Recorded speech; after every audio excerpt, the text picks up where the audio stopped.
sunga he menung kan tampi pakhat kan thai jam na law kan do khaw na law I do di kan haw pathian zong ni I do di ram fial kan za de do na se I do si na ngai mi menung chiu hi kan na kan valai pi dam menung se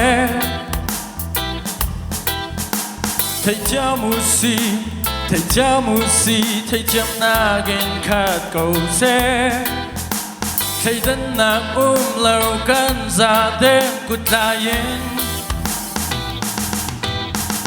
mi rum si phag anh nhớ mà sao thầy dân na lâu yên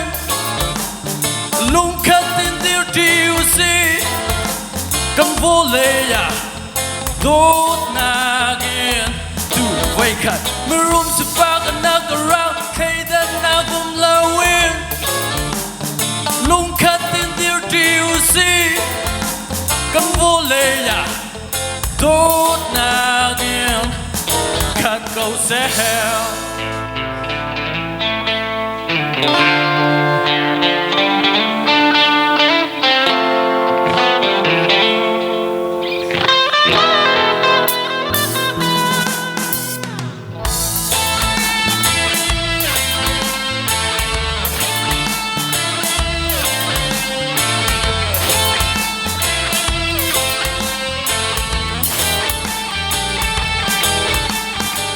Volay chuma ngang din ni chudon nakse nang le kai ne kan thedi mi se sei cha da don nak ngai kholo sei cha na chichem la ngai kholo pakhat sei danin kan do pen pakhat kan thang chada pakhat kan thang chet pen sei dan na la se Christian Buddhist Muslim Hindu idodi na se kan za ti ku tai volay pidam ter na se anak arang sei dan na la se Volay thar kan sarna like a dum ter lai Idosi na ngai mi menung chiu hi kan na kan volay pi dam menung se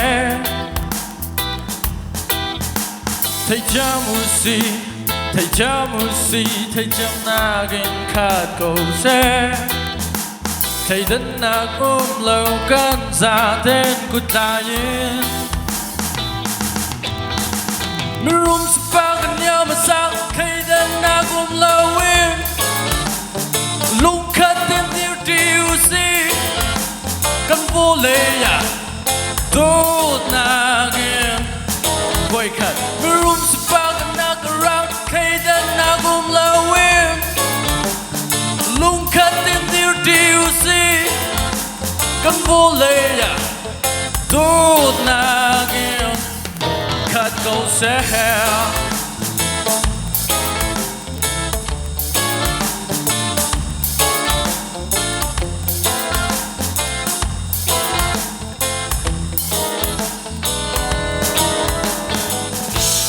peace tampi ka lo